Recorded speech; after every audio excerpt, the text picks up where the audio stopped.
Online BSc physics में आप सभी का स्वागत है। पेपर चल रहा है फिजिक्स का और इसमें चैप्टर चल रहा है सेकंड। और इसका नेक्स्ट क्वेश्चन लिखो।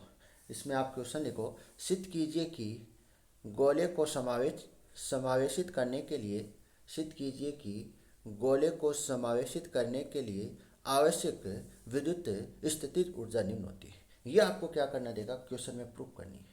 ये आपको क्या करनी है, क्वेश्चन में आपको प्रूफ करने के लिए देगा। कई बार एग्जाम में आया हुआ है क्वेश्चन, वेरी वेरी इंपॉर्टेंट लगा लेना इसको। देखो इसको सॉल्यूशन किस प्रकार से करेंगे, सॉल्यूशन सॉल्यूशन करना है इसका। देखो देखो हमारे पास क्या है, गोला है। ध्यान से देखना, हमारे पास क्या है, कोई एक कैपिटल आर त्रिज्या का क्या है, गोला है। ये क्या है, कोई कैपिटल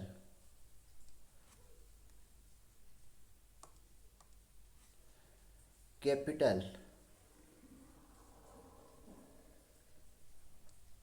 कैपिटल आर त्रिज्या का क्या है, गोला है। और इस गोले का जो केंद्र है वो क्या है, ओ है। देखो हमारे पास क्या है, गोला है, आर त्रिज्या का, कैपिटल आर त्रिज्या क्या है, गोला है। और इस गोले का जो केंद्र है वो क्या है, ओ है। अब इस गोले को क्या करना है, आवेश देना। इस गोले को आवेश देने के लिए हमको क्या करना पड़ेगा, कार्य करना पड़ेगा। तो इस गोले को आवेश देंगे तो इस गोले की सतह और गोले के अंदर होगा।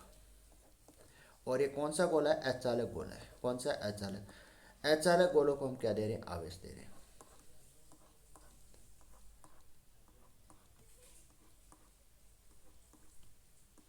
सरफेस और गोले के अंदर होगा, अचालक गोले में।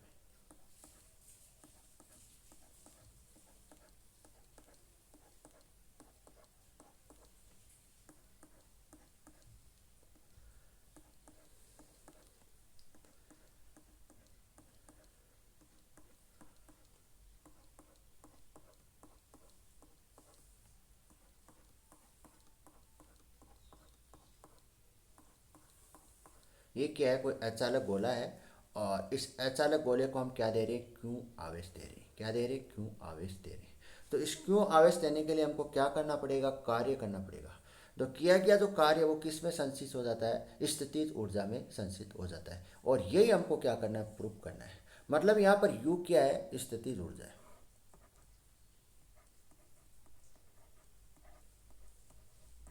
विद्युत स्थितिज ऊर्जा है। इसकी हमको क्या करनी है, गणना करनी है। इसकी हमको क्या करनी है, गणना करनी है। तो देखो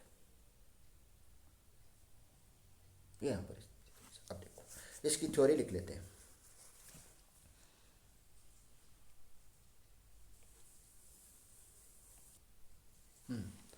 हमारे पास क्या है, कोई एक आर त्रिज्या का क्या है, कैपिटल आर त्रिज्या क्या है, गोला है, जिसका केंद्र क्या है, ओ है। और इस गोले को क्या करना है, आवेश करना है। तो गोले को आवेशित करने के लिए हमको क्या करना पड़ेगा, कार्य करना पड़ेगा। और ये जो किया गया जो कार्य है किसमें संचित हो जाता है, विद्युत स्थितिज ऊर्जा में हो जाता है। किसमें होता है, विद्युत स्थितिज ऊर्जा। पुनः मेरी बात ध्यान से सुनना। माना कि हमारे पास क्या है, कोई एक आर आर त्रिज्या का अचालक गोला है, जिसका जो केंद्र है वो क्या है, वो है। और इस अचालक गोले को क्या कर रहे हैं, क्यों आवेश से आवेशित किया जाता है। अचालक गोले को क्या कर रहे हैं, क्यों आवेश से क्या कर रहे हैं, आवेशित करते हैं। और इस गोले को क्या कर रहे हैं, क्यों आवेशित करने के लिए हमको क्या करना पड़ता है, कार्य करना पड़ता है। और ये जो किया गया जो कार्य है वो किस में संचित हो जाता है, विद्युत स्थितिज ऊर्जा में क्या हो जाता है, संचित हो जाता है। पुनः बात ध्यान से सुनना। हमने क्या लिया है, सबसे पहले क्या लिया है, ये कोई अचालक गोला लिया है। क्या लिया है, अचालक गोला। और इस अचालक गोले की जो त्रिज्या है वो कितनी है सर, आर है। कितनी है, आर है। और इसका केंद्र कितना है, ओ है। कितना है, केंद्र ओ है। और इस गोले को आवेश क्या दे रहे हैं, क्यों दे रहे हैं। तो गोले को आवेश देने के लिए हमको क्या करना पड़ेगा, कार्य करना पड़ेगा। और ये जो कार्य है वो किस में संचित हो जाता है, विद्युत स्थितिज ऊर्जा में क्या हो जाता है, संचित हो जाता है। संचित का मतलब विद्युत स्थितिज ऊर्जा में परिवर्तन हो जाता है, विद्युत स्थितिज ऊर्जा में। ये आपकी थ्योरी है। अब देखो, अब इसका देखो। अब आप जानते हो जो गोले की जो त्रिज्या होती है वो क्या होती है, ये आप जानते हो। तो अगला पॉइंट लिखना, गोले की त्रिज्या।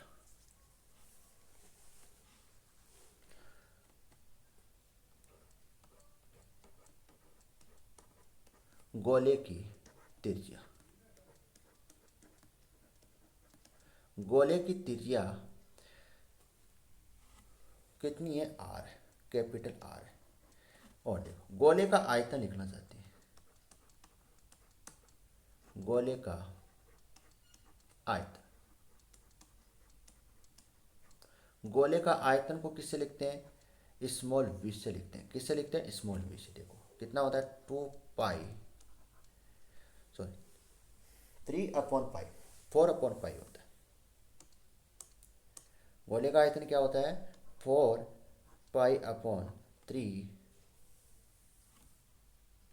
गोले का आयतन होता है 4/3 पाई r³ होता है, ये होता है। यहाँ पर r क्या त्रिज्या है, कौन सी त्रिज्या ले रहे हैं, कैपिटल आर ले रहे हैं। यहाँ पर ध्यान में रखना आपको। गोले का आयतन क्या होता है, 4/3 पाई r³ होता है, ये आपको ध्यान में रखना है। तो अब आप क्या लिखना चाहते हैं, आवेश घनत्व लिखना चाहते हैं। तो आवेश घनत्व क्या होता है, करंट डेंसिटी, चार्ज डेंसिटी, आवेश घनत्व, आवेश घनत्व। आवेश घनत्व किससे लिखते हैं, रो से लिखते हैं। किससे लिखते हैं, रो से। रो बराबर क्या होता है, रो बराबर क्या होता है, आवेश, आवेश अपॉन गोले का आयतन, गोले का आयतन। सीधा लिख लेता हूं, गोले के आयतन को, आयतन, आयतन मतलब आप जानते हो किसका आयतन है, गोले का आयतन, गोले का आयतन है। और गोले का आयतन आप जानते हो, कौन सा आवेश दिया था हमने, गोले को कौन सा आवेश दिया था, कैपिटल क्यू आवेश दिया था।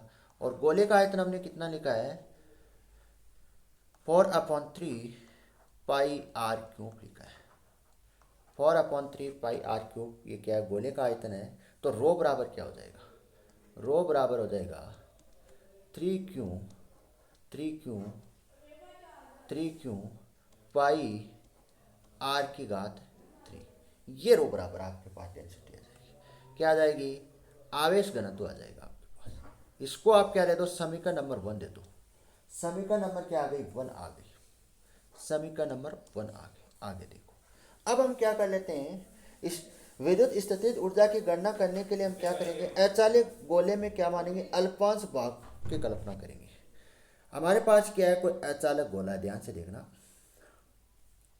अचालक गोला है। देखो ये क्या है, कोई अचालक गोला है। और इस अचालक गोले पर आवेश कौन सा है, क्यू आवेश है। तो ध्यान से देखना, इस अचालक गोले में क्या कर लेते हैं, एक छोटा सा अल्पांश आयतन ले लेते हैं। ये जो गोला है आपको नजर आ रहा है, ये इस प्रकार से बना हुआ है। देखो ये किस प्रकार से बना हुआ है, देखो ये छोटे छोटे गोलों से बन के बना हुआ है। देखो इस प्रकार से, इसमें क्या होते हैं, बहुत सारे गोले होते हैं। इस अचालक में क्या होते हैं, बहुत सारे गोले होते हैं। और इस सभी गोलों को क्या बोला जाता है, गोलीय कोष बोला जाता है। इन सभी गोलों को क्या बोला जाता है, गोलीय कोष बोला जाता है। ये आपको सभी जो गोले नजर आते हैं, इनको क्या बोलते हैं, गोलीय कोष बोलते हैं। अगर हम ए गोले की बात करें, किसकी बात करें, ए गोले की बात करें, तो ए गोले को क्या बोलेंगे, अल्पांश गोला बोलेंगे। तो हम क्या लिख लेंगे, ये क्या है, सभी सभी गोले मिलकर क्या बना लेते हैं, एक बड़ा गोला बनाते हैं। और इस गोले को क्या बोलते हैं, गोलीय कोष बोलते हैं। क्या बोलते हैं, गोलीय कोष, गोलीय कोष। अब गोलीय कोष का आप सभी को मतलब पता होना चाहिए। गोलीय कोष का मतलब है, जैसे हमारे पास क्या है, कोई बड़ा गोला है, ये क्या है, बड़ा गोला है। और ये बड़ा जो गोला है वो किससे मिलकर बना होता है, छोटे छोटे गोलों से बनकर बना होता है। जो गोला जो गोलों से छोटे छोटे अल्पांश गोलों से जो मिलकर बना होता है, इन अल्पांश गोले को क्या बोलते हैं, गोलीय कोष बोलते हैं। क्या बोलते हैं, गोलीय कोष बोलते हैं। अल्पांश का मतलब छोटा पार्ट, अल्पांश का मतलब छोटा पार्ट। अब देखो,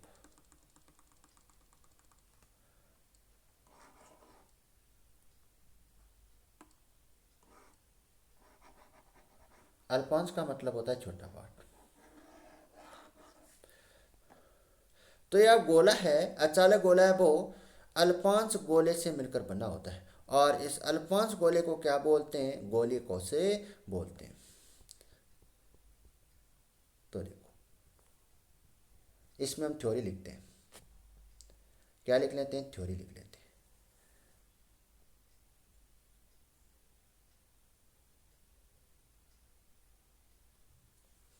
इसकी थ्योरी लिख लेते हैं। अब देखो ध्यान से सुनना। देखो जो गोला है, ये हमारे पास गोला है। ये गोला है वो अल्पांश गोलों से मिलकर बना होता है, और इन अल्पांश गोलों को क्या बोला जाता है? गोलीय कोष बोला जाता है। क्या बोला जाता है? गोलीय कोष। गोलीय कोष बोला जाता है। ध्यान से सुनना, इन अल्पांश गोले को क्या बोला जाता है? गोलीय कोष बोला जाता है। अब हम क्या ले रहे हैं? विद्युत स्थितिज ऊर्जा की गणना करने के लिए, देखो ध्यान से सुना, विद्युत स्थितिज ऊर्जा की गणना करने के लिए अचालक गोले में अल्पांश भाग की क्या करते हैं? कल्पना करते हैं। और हम जानते हैं कि गोले का जो निर्माण होता है वो गोलीय कोष की सहायता से होता है। गोलीय कोष का मतलब जो गोला होता है वो क्या होता है? छोटे छोटे गोलों से मिलकर बना होता है, मतलब अल्पांश गोलों से मिलकर बना होता है। अल्पांश का मतलब छोटा पार्ट। अल्पांश गोलों से मिलकर बना होता है। अल्पांश किसको लेते हैं? अल्पांश। गोलीय कोष का मतलब होता है अल्पांश गोला। अल्पांश गोला मतलब छोटा पार्ट गोला, गोलीय कोष की सहायता से होता है। मतलब गोले का निर्माण किससे होता है? गोलीय कोष की सहायता से होता है। ये आप 12th क्लास में पढ़ चुके हो। अब देखो, अब माना कि एक आर त्रिज्या क्या मान लेते हैं? गोलीय कोष मान लेते हैं। गोलीय कोष का मतलब अल्पांश गोला मानते हैं। क्या मानते हैं? अल्पांश गोला मानते हैं। अल्पांश गोला मानते हैं। अल्पांश गोले का मतलब क्या है? देखो ध्यान से देखना। ये मान ले हमारे पास कोई बड़ा गोला है, और ये गोला है वो छोटे छोटे गोलों से मिलकर बना होता है, इस प्रकार से, इस प्रकार से। अब हम क्या मान लेते हैं? इस गोले को मान लेते हैं। ये गोला क्या है? अल्पांश गोला है। अल्पांश गोला है। और अल्पांश गोले को क्या बोलते हैं? गोलीय कोष बोलते हैं। क्या बोलते हैं? गोलीय कोष बोलते हैं। गोलीय कोष। तो गोलीय कोष का मतलब क्या होता है? गोला होता है जो क्या होता है? बहुत अल्पांश होता है, मतलब छोटा होता है। अब देखो, अभी जो अल्पांश गोले की त्रिज्या हमने कितनी ली है? स्मॉल आर ली है, और जिसकी मोटाई कितनी ली है? डी आर ली। कितनी ली है? D R. तो इस गोले और इस गोलीय कोष पर हमने आवेश कितना लिया है? स्मॉल क्यू आवेश लिया है। स्मॉल क्यू आवेश लिया है। इस गोलीय कोष पर हमने आवेश कितना लिया है? स्मॉल क्यू आवेश लिया है। देखो,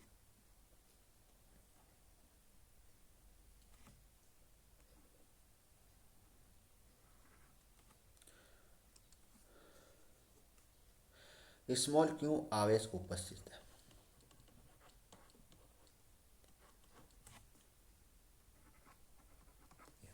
अब देखो, ये बनाते हैं डायग्राम इसका होना।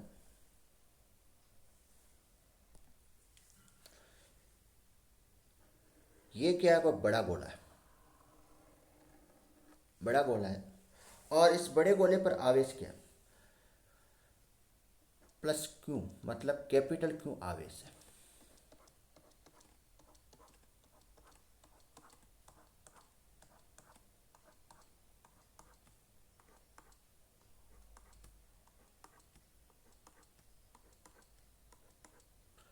इस प्रकार से क्या? कैपिटल क्यू आवेश है। देखो,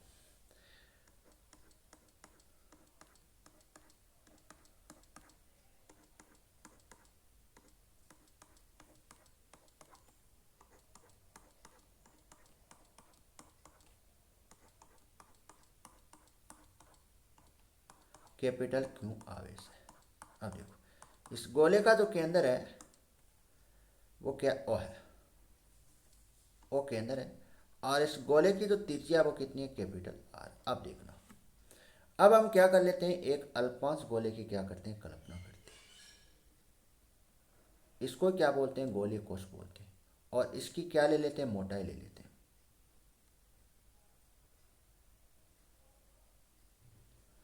ये आपको क्या नजर आ रही है? अल्पांश मतलब गोलीय कोष की मोटाई, जो हमने कितनी मानी है? डी एक्स मानी। कितनी मानी है? डी एक्स मानी है।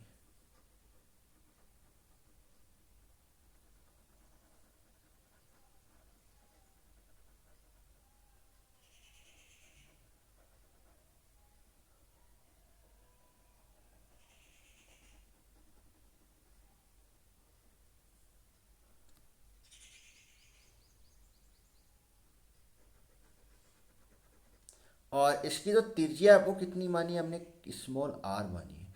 और इस पर आवेश कितना माना है? स्मॉल क्यू माना है। और ये जो मोटाई है वो कितनी है? D x. अब देखो, अब इस गोले का क्या लिख लेते हैं? आयतन लिख लेते हैं। और फिर हम क्या लिखेंगे? इस गोले की आवेश घनत्व लिखेंगे। क्या लिखेंगे? घनत्व, डेंसिटी लिखेंगे। तो लिखो, एक बात ध्यान में रखना, अगर मैं इस क्या मानो गोले कोश के कारण विभव लिखूं, गोले कोश के कारण विभव लिखूं, तो विभव बराबर क्या होता है? v बराबर, v का मतलब विभव, कैपिटल v का मतलब विभव है, के क्यू, यहाँ पर r क्या है? यहाँ पर r त्रिज्या कितनी लिए? स्मॉल r लिए, तो ये होगा विभव। ये आपको पॉइंट ध्यान में रखना है।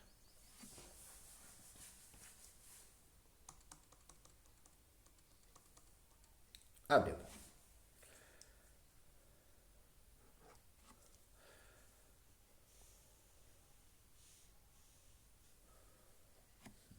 अब आगे चलते हैं। अब हम क्या लिख लेते हैं? इस स्मॉल, जो आपने जो अल्पांश मतलब गोले कोष लिया, गोले कोष का मतलब है अल्पांश गोला लिया, तो लिखो गोले कोष के कारण आवेश घनत्व। देखो,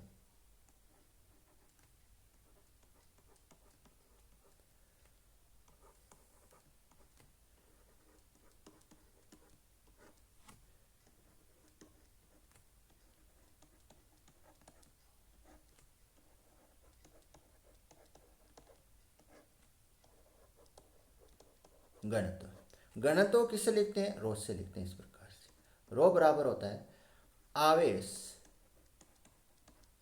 बटा आयतन।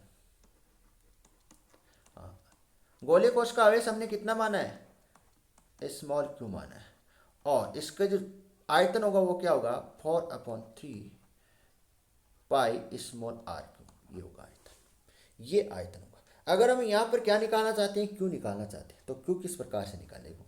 क्यू निकालना चाहते हैं तो क्यू बराबर रो, रो का मतलब डेंसिटी, आवेश घनत्व, 4/3 पाई स्मॉल आर क्यू। इसको आप समीकरण नंबर दे देना। देखो, अब मैं क्या करूं, इस समीकरण आपको जो नजर आ रही है, ये आपको समीकरण नंबर क्या दे देना? 2 दे देना। समीकरण 2 का क्या कर दूं? आर के सापेक्ष अवकलन कर दूं। समीकरण 2 का आर के सापेक्ष, आर के सापेक्ष अवकलन करने पर, तो देखो d/डी/r क्यू बराबर, यहाँ पर रो कांस्टेंट है, 4/3 भी कांस्टेंट है, और पाई स्क्वायर भी क्या है? कांस्टेंट। इसका करो, पहले होगा घात आगे आएगी, और घात से क्या होगी? 1 माइनस होगी। आर के सापेक्ष क्या होगा? आर के साथ आर के सापेक्ष अवकलन क्या होगा? 1 होगा। आगे देखो, अब देखो यहाँ से देखो, आपको ये 3 नजर आ रहा है, ये 3 और ये 3 क्या हो जाएगा? कैंसिल हो जाएगा। आगे देखो, आगे देखो, नेक्स्ट है d/डी/r क्यू,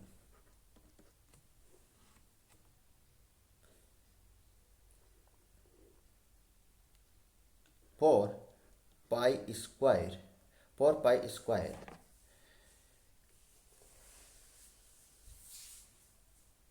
4 पाई स्क्वायर, ये रो, और आर स्क्वायर। तो डी क्यू बराबर क्या आ जाएगा? डी क्यू बराबर आएगा 4 pi square rho r square d q, d r. इस डी आर को मैंने क्या भेज दिया? इधर भेज दिया। डी आर को मैंने क्या भेज दिया? इधर भेज दिया। देखो, ये जो डी आर है वो कहाँ गया? यहाँ पर आ गया। ये समीकरण बन गया। इसके बाद समीकरण दे देना 3। समीकरण क्या आ गई? 3 आ गई।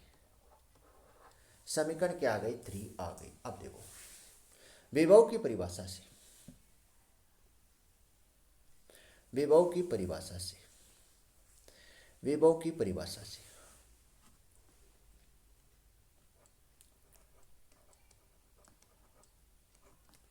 विभव की परिभाषा से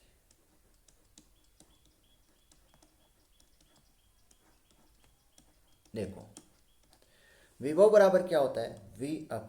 वी बराबर W/Q। अल्पांश की बात करें, किसकी बात करें? अल्पांश। अगर मैं यहाँ पर देखो, ध्यान से देखना, यहाँ पर मैं क्यों निकालूं? क्या निकालूं? W निकालूं। W निकालूं तो वी वी के साथ क्या आ जाएगा, क्यों आ जाएगा। अल्पांश की बात करें, किसकी बात करें, अल्पांश की। अल्पांश की बात करते ही अल्पांश के लिए, अल्पांश की बात करते हैं, क्या आ जाएगा, डी आ जाएगा। किसके लिए आएगा, डब्लू किया गया कार्य और आवेश के लिए आएगा। किसके लिए आएगा, आवेश के लिए। अब इसको आप समीकरण नंबर क्या दे देना, 4 दे देना। समीकरण नंबर क्या आ गई, 4 आ गई। देखो, और विभव क्या होता है, विभव होता क्या, देखो विभव, विभव वी बराबर क्या होता है, के क्यू अपॉन आर, ये विभव होता है। अब देखो समीकरण देखो आप, देखो v बराबर, यहाँ पर क्यू का मान हमारे पास है, क्यू का मान क्या है, यहाँ पर देखो क्यू का मान आपको कहाँ मिलेगा, समीकरण नंबर 3। समीकरण नंबर 2 देखो आप, समीकरण नंबर 2 में आपके पास क्यू का मान है। समीकरण नंबर 2 में आपके पास क्या है, क्यू का मान है, तो क्यू का मान यहाँ पर पुट कर दो। देखो रो 4/3 पाई आर की घात 3 अपॉन आर। एक आर से एक आर क्या होगा, कैंसिल होगा, तो v बराबर क्या आएगा, के रो, यहाँ पर 4/3 आगे लगा लेना, के रो पाई पाई आर की घात 3, ये बन जाएगी, ये टर्म बन जाएगी। अब देखो ये मान कहाँ पुट करते हैं हम, ये जो आपको मान नज़र आ रहा है, ये मान हम कहाँ पुट करते हैं, समीकरण नंबर 5 दे देना। अब देखो समीकरण नंबर 3 देखो आप, समीकरण नंबर 3 में आपको किसका मान मिल रहा है, डी क्यू का मान मिल रहा है। किसका मान मिल रहा है, डी क्यू का मान आपको मिल रहा है। समीकरण नंबर 3 देखो आप, समीकरण नंबर आप 3 देखो, यहाँ पर एक आर से एक आर कैंसिल हो रहा है, यहाँ पर ध्यान से देखना, यहाँ पर देखो, यहाँ पर एक आर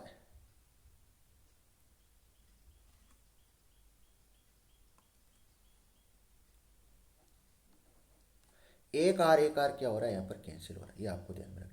तो यहाँ पर क्या बचेगा, केवल आर स्क्वायर बचेगा,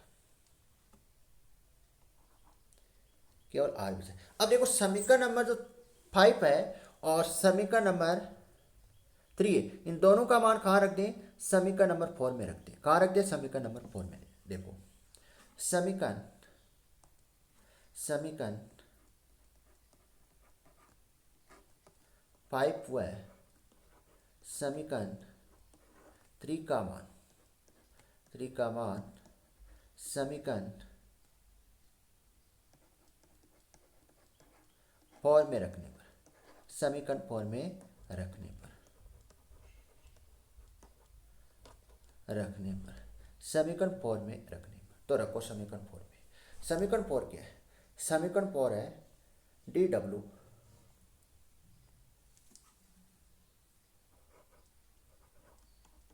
और वी के स्थान पर ये मान पुट करो, 4/3 के रो पाई आर स्क्वायर। अब मान किसका पुट करोगे आप, डी क्यू का मान पुट करो, ये रहा, ये मान डी की का। यहाँ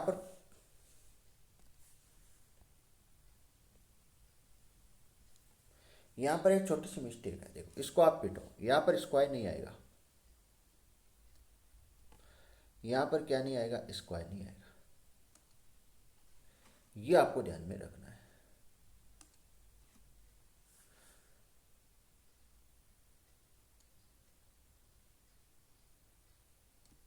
स्क्वायर नहीं, तो डी क्यू का मान कितना है, 4 पाई रो आर स्क्वायर डी आर है। कितना है, 4 पाई 4 पाई 4 पाई रो आर स्क्वायर डी आर। अब करो इसको सॉल्व, करो, डी डब्ल्यू बराबर, देखो 163 हो जाएगा। ये 4 कितना होता है, 16 होता है, देखो। और के रो कितना हो जाएगा, रो स्क्वायर हो जाएगा, पाई पाई कितना हो जाएगा, पाई स्क्वायर हो जाएगा, और आर स्क्वायर कितना हो जाएगा, आर की घात 4 हो जाएगा, और डी आर। संपूर्ण के लिए, संपूर्ण गोले के लिए निकालेंगे। किसके लिए निकालेंगे? संपूर्ण गोले के लिए निकालेंगे। देखो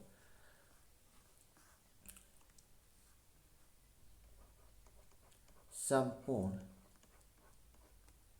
गोले के लिए, संपूर्ण गोले के लिए निकाल रहे हैं। किसके लिए निकाल रहे हैं? संपूर्ण गोले के लिए। तो संपूर्ण गोला कहाँ से कहाँ तक है? संपूर्ण गोले की जो त्रिज्या देखो ये क्या है? संपूर्ण गोला है। ये क्या है? संपूर्ण गोला है। इसकी जो त्रिज्या है वो कितनी है? आर है। आर कहाँ से लेके कहाँ तक है? यहाँ से लेके, केंद्र से लेके, मतलब केंद्र से लेके, केंद्र पर जो त्रिज्या है वो कितनी होती है? 0 होती है। कितनी होती है? 0 होती है। और इस पॉइंट तक कितनी आ रही है सर? आर आ रही है। मतलब हमें लिमिट है वो समाकलन की कितनी लेनी पड़ेगी? 0 से आर तक लेनी पड़ेगी। मतलब जो त्रिज्या है वो कहाँ से स्टार्ट हो रही है? गोले के केंद्र से स्टार्ट हुई, गोले के केंद्र से कहाँ तक जा रही है? सरफेस तक जा रही है। तो केंद्र पर जो गोले की त्रिज्या कितनी होती है? 0 होती है। और सरफेस तक जा रही कितनी है? आयस कितनी है? आर है। तो 0 से लेके आर तक आपको क्या लिखनी है? लिमिट रखनी है। अब देखो संपूर्ण गोले के लिए देखो समाकलन कर देंगे। तो समाकलन डी डब्ल्यू बराबर, ये क्या कांस्टेंट है? 1/6 कांस्टेंट, 3 कांस्टेंट, के कांस्टेंट, रो स्क्वायर कांस्टेंट, पाई कांस्टेंट। देखो समाकलन 0 से लेके कहाँ तक करना है? आर तक करना है। और आर की घात 4 डी आर बन जाएगा। करो, ये क्या बन जाएगा? डब्ल्यू बन जाएगा। देखो 163 के रो स्क्वायर पाई स्क्वायर, इसका समाकलन करेंगे तो आर की घात 4 बन जाएगी। क्या बन जाएगी? आर की घात 4। आर की घात 4 का समाकलन कितना होना? आर की घात 5, एक घात उठ जाएगी और ये घात क्या आ जाएगी? नीचे आ जाएगी। इस प्रकार से क्या होता है? समाकलन होता है। 0 से आर आपको लिमिट रखनी है। तो डब्ल्यू बराबर क्या आ जाएगा? 16/3 के रो स्क्वायर पाई स्क्वायर। देखो देखो इसमें देखो यहाँ पर क्या लिमिट रखो? अपर लिमिट रखो। तो आर की घात 5 अपॉन अपॉन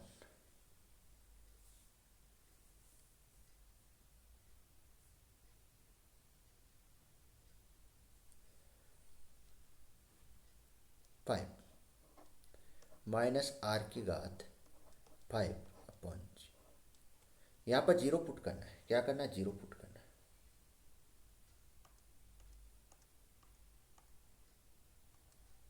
तो ये क्या बन जाएगी? पूरी टर्म 0 बन जाएगी। तो क्या समीकरण बनेगी? डब्ल्यू बराबर 163 के रो स्क्वायर पाई स्क्वायर और आर की घात 5 अपॉन 5। यहाँ तक आप देखो। आगे हम क्या कर रहे थे? रो का मान रखते हैं। रो का मान क्या था? समीकरण नंबर 1 में रो का मान आपको कहाँ मिलेगा? रो का मान मिलेगा समीकरण नंबर 1 में। देखो डब्ल्यू बराबर 163 के पाई स्क्वायर, रो का मान आपको कहाँ मिलेगा? समीकरण नंबर 3 में मिलेगा। तो देखो 3 अपॉन 4 पाई आर की घात 3 और स्क्वायर है। रो पर क्या स्क्वायर है? इंटू आर की घात 5 अपॉन 5। अब देखो ओमेगा डब्ल्यू बराबर 163 के pi square 9 capital Q square upon 16 pi square R की घात 6 इंटू देखो 5 की घात 4, सॉरी 5 की घात 5 अपॉन 5। देखो यहाँ पर क्या क्या कैंसिल हो रहा है? यहाँ पर एक तो 16 जा रहा है, 3 से कितना जा रहा है? ये 3 बार जा रहा है। और देखो, और पाई स्क्वायर से पाई स्क्वायर क्या हो रहा है? कैंसिल हो रहा है। और यहाँ पर क्या कैंसिल हो रहा है? यहाँ पर आर की घात 5 है और यहाँ पर क्या बचेगा? केवल आर बचेगा। तो देखो ऊपर क्या बच रहा है सर? 3 बच रहा है, नीचे क्या बच रहा है? 5 बच रहा है। अब देखो ऊपर के क्यू स्क्वायर अपॉन आर, ये आपको सिद्ध करना था। अब देखो, किया गया कार्य वो किस में संचित हो जाता है, विद्युत स्थितिज ऊर्जा में संचित हो जाता है। देखो, किया गया कार्य, किया गया किया गया कार्य विद्युत स्थितिज ऊर्जा में, विद्युत स्थितिज ऊर्जा में संचित हो जाता है, हो जाता है।